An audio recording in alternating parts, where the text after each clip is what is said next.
Hello and welcome to the Michael Shane Kelly Show. Yes, it's a whole different setup, whole different location. I know it looks different, but this is going to be an incredible time. Are you ready? Let's go.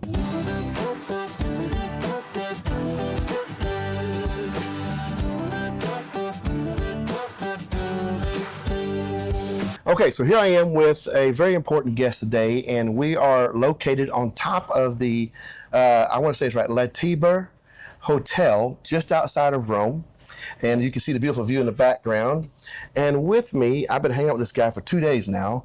This is Rabbi Teek from Israel. Did I say all that right? Yeah, perfect. Wonderful. Well, our audience today will be learning more about you and, of course, our trip we've had for the last few days. And we just got back from here today. We was just meeting with the Jewish delegation here in Rome. Right. And it was incredible, I thought. It was incredible. First of all, it's amazing, the opportunity to spend 2 days with you and your family, wonderful Yes, sir. family, and really to get to know better different sides of the world. It's an exposure. I speak English very well because my parents are from the States originally. Yeah, okay. When you use it in Israeli terms or Jewish terms, they made aliyah. Aliyah is to elevation. They moved to the Holy Land, to the land of Israel. Yes, sir. Being Jews that were living in the United States, and they decided to move to Israel for purposes of being part of what's going on today in the state of Israel. So I grew up totally Israeli, even though I speak perfect English. And You do, very well. thank you. And I barely get it right. and I really have two sides to me. I have the totally Israeli side, and I have a totally American side, which is very special and unique. So I get to really, in these kind of delegations, really get to know the world better. Yes, sir. Because I really grew up in Israel most of my life. So thank you. I will say that we've been to Israel twice. Right. And it's absolutely stunning. My wife and I went there by ourselves one time, the first time, and we took our time. We got a car and just drove around. We saw so much. And the second time we went, we took a group from our church, about 50 people. Wow. And but to hang out with you the last couple of days and talk and get some history and get some connection has been really a wonderful experience. And so our audience today is who tune in to watch these episodes, they just really enjoy who I talk to and who I get to hang out with. And so you're one of those people. So thank you. We've had 2 days of to be blunt, I'm exhausted. I don't know if you feel the same way. We've been walking these streets of Rome a lot the last couple of days. Right. And between the sun and the heat, we're wore out. But we wanted to connect before he left and did other things. So tell me a little bit about, okay, so you're in Israel. Right. And I know everybody in Israel has to, at one point in time or another, serve in the IDF, the Israeli Defense Forces. Was that your case as well? So you mentioned something very important that I'm not sure everyone's aware about, but basically the army service in Israel is mandatory. It's mandatory for every man and woman. There are exceptions, but as a rule, it's mandatory in a sense that it's also it's a value that we teach. It's a value of bringing back to what you've been receiving. You've been receiving a lot throughout your adulthood, your upbringing, and now it's time to bring that to society. And basically, I enlisted to the IDF when like every average Israeli boy, at the age of more or less 18 plus, and after high school. And I served in a very serious and demanding unit, which I can't really say exactly which one, but it's a commando elite unit in the IDF. And I was involved in a lot of special operations, wars, unfortunately, that we've had throughout the years. Yes, sir. The second Lebanese war, 2006. Then we had many operations in Gaza, because we were been firing all the time in the south, also where I live, and also all over Israel. 2014 was Protective Edge, was a major operation in Gaza, and of course, if we're fast forwarding to today, October 7th, which I'm not serving in the IDF as currently as an adult. I have a career, I have a family. Yes, sir. I have a family of 7 children, Baruch Hashem. But I serve as a reservist.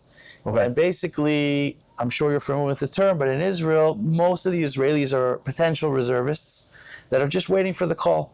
And October 7th, unfortunately, we received that call, and I was there. Wow. Yeah. You know, we were there just enough to see for ourselves the constant threat that you guys live under. Right. Rockets come in, fire comes in, terrorists are always coming in. It's. I know we hear the stories where everybody wants peace, but the truth is, you need two groups of people to make peace. Right. And no matter how much one says, okay, we'll do this, it seems like one side's always launching stuff and creating havoc. And so, Right. the October 7th, which is a horrific scenario, just what I've seen on the news, and I've heard from friends, and I have a close friend in Israel right now who also joined us online to tell us what was going on. Right. Was absolutely horrific. Can you give us an idea what that was like for you that day? For sure. First of all, we started our morning. This was, for us as Jews, it was Shabbat. Yeah. And it was also Shabbat. It was also a holiday called Simchat Torah. Simchat Torah is the holiday that we celebrate the finishing all the major holidays that we have. Sukkot, which is a very festive holiday, and the eighth day is a holiday that we are just we finished the recycle of the whole cycle of the Torah that we read every week, every Shabbat. We read a portion of the Torah and we finish it, and that's a very special celebration that we have. And the war started basically at 6 in the morning, 6 a.m. We're woken up by sirens, and now where I live in a very remote area in Israel, in a desert, beautiful area called Dimona, very strategic area. So immediately when we heard sirens, which are not normal, we don't usually receive sirens where we live, we understood that this is something very, very unusual. And even though I'm observant, and what we call, I keep Shabbat, I don't turn on my phone, I don't turn on electricity on Shabbat, but I understood it's an emergency, and this is probably a time of war, and I had to turn on my phone to understand what's going on. And when we got the picture, slowly more and more information was coming in of rumors and understanding that basically Israel has been invaded in a very serious way. And a lot of places were either taken over, people were slaughtered in their homes, burned alive, children, women were being raped. Horrific, really brings us back, unfortunately, to the dark days of history, which we've known almost 70 plus years ago of the Holocaust. Really gave some kind of flashback. Myself, my family are Holocaust survivors in somewhat, and we have a history of the horrific times that we've had as a nation. But there is a difference at this time that we actually have an army. It took us a couple of hours, it took us a couple of days, but we kind of immediately, snapped our fingers, wake yourself up, you're at war, you have enemies inside of your home. Right. These are not regular terrorists. They were called Nukhba terrorists. They were special forces, the Hamas. You should understand that you were talking about two sides. The people that we're talking about that were slaughtered, that were killed, that were begging for mercy, these were people who were the most peaceful people in the world. They were what you call the extreme left in the Israeli society, who were just, trying to reach out to the other side and engage and support them financially and give them job opportunities and anything you can imagine. And at the end, it came back. And today they understand.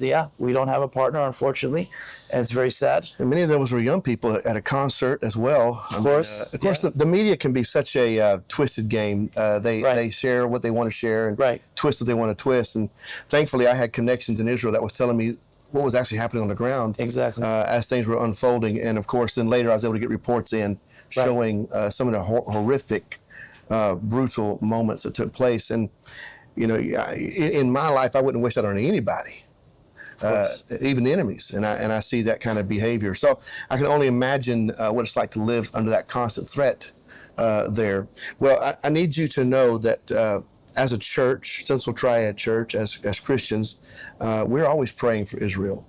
And we have an expectation that God's got big plans and I know that you do as well.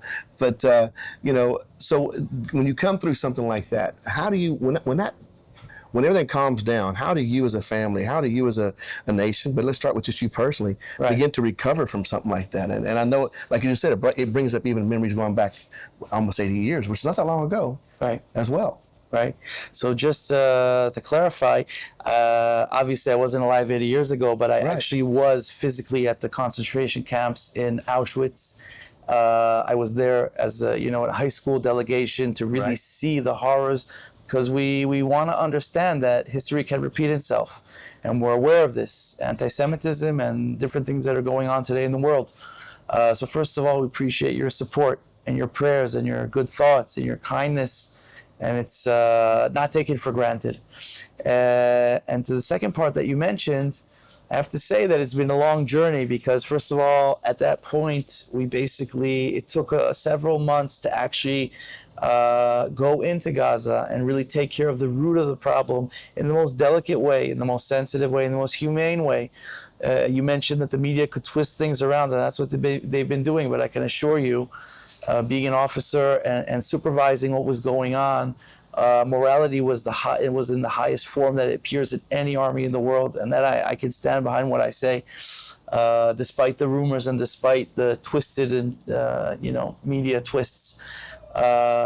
We were there for several months. I was there personally for almost a year, fighting in the front lines. So that was stage one.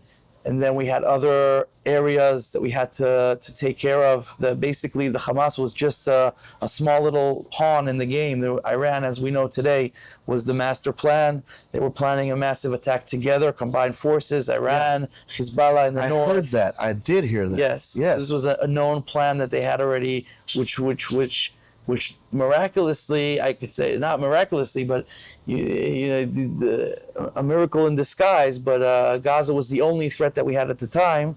Now, to stabilize the area, we could actually take care of other areas slowly, gradually. So we're still at war today. We just had attack by Iran, Israel recently, and the Hezbollah is attacking all the time in the north. And it's not over yet. Right. But I can tell you that I think, first of all, in that site that you mentioned, the Nova Festival site, which is a very famous place, if you ever come to Israel, if you ever bring delegations or people that come, you can contact me and I could give you a tour of the area. You just go for yourself. You're going to see a lot of signs there of young people, faces, people that were innocent people. We're just really looking to just be with friends and have a good time. I have a lot of students who were killed in that festival, unfortunately, people that I knew. A lot of students that were killed in the war in general. And it's very difficult, because I remember now, when I come back now, it's really one of the first places we actually were there. Before it became a famous site with signs, we were actually there with piles of bodies, burnt cars, smells. Really, everything's horrific. And I think that mental health is a big thing today in Israel. We've been traumatized. We've been through a lot. We're focusing a lot on that aspect now. But I think that God has some kind of, I call it a medicine of life, I call it. It's a medicine of life. The power, what you always remind yourself is the power of life is more powerful than the power of death. And that, I think, is a message. I think this amazing delegation that we've created here through real friendships of good people, good hearts connect, good hearts connect. This is what I feel. And I think that is the most amazing medicine Hashem has for the world. That's the message. The power of life is much more powerful than the power of death. And our enemies, and again, I think the world is facing a big, again, I can't call it, this name or that name, but the world is facing a very big challenge. Yes, sir. It's going to be a challenge in faith. Yes, sir.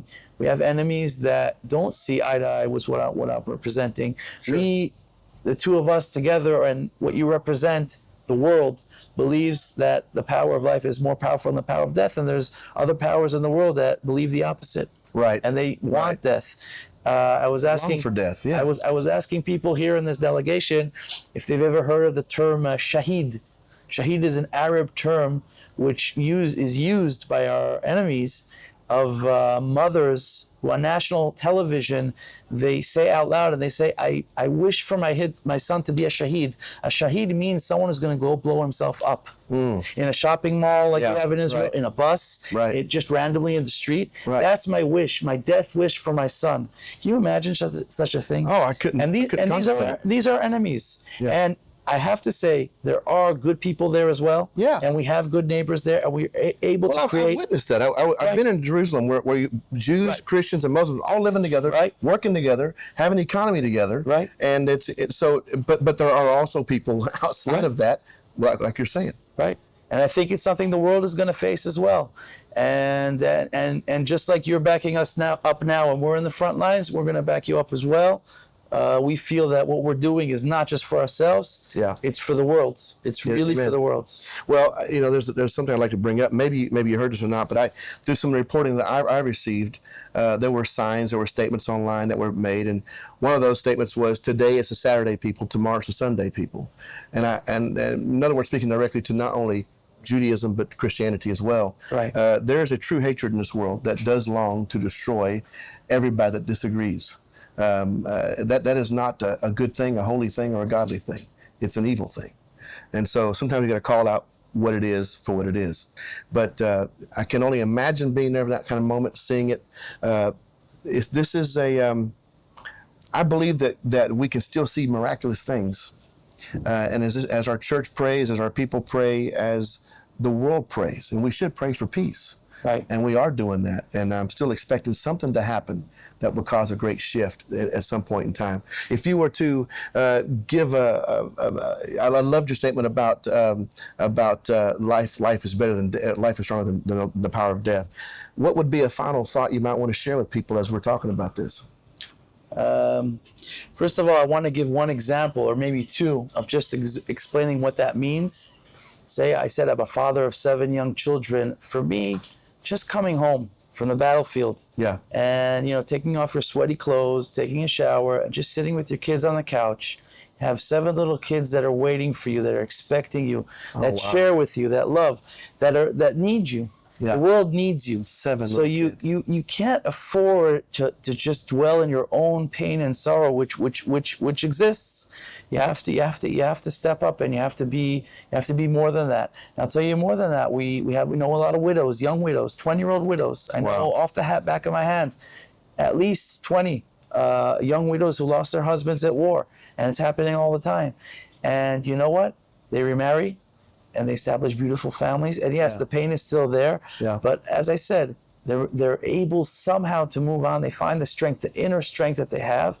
And we're discovering supernatural powers that we have inside of us that we never knew existed. So that's just one point. The second thing, as you asked, maybe to finalize, I think that if you look at the total, we're always trying to focus. There's a narrow eye. There was a story in the Tanakh, in the Bible, that talks about Bilaam, right? Bilaam, in the portion of Balak, and Bilaam, the Torah explains he had a narrow eye. He would focus directly on what's your pain, like what's your vulnerability, where are you weak. That's where he would focus all his energies. And we look at things in a wide way. We look at things in a wide angle. We're looking at perspectives of many, many years. The Jewish nations, it's been around for thousands of years. We've known good times, bad times. Been in exile. We returned to the land of Israel. And we know this is a long process. This is a long process, but we see eye to eye how we're being guided step by step. Yeah. And Israel today is thriving. And part of the delegation that we're involved here is promoting entrepreneurs. Israel's #1 when it comes to entrepreneurs and high tech and ingenuity and Oh, it's medicine, incredible, yeah. and it's really a world empire, and it's unexplainable because when you look at the size of Israel, which is basically like a size, maybe a third of the size of an average state in the United States, not even a third, Yes. maybe even a Oh, you're tenth. right. It could be nothing. Yeah. Rhode Island, both, I think, Yeah. if I'm not mistaken, and you look at the size. You look at, we're talking about, maximum 10 million people. If you Right. include everyone together. All the world focuses on that one little Everyone's spot. focusing on this little spot Yeah, I know. in the world, and basically Israel's thriving. The economy is blooming, sky high, which is unexplainable. All the reports, all the new,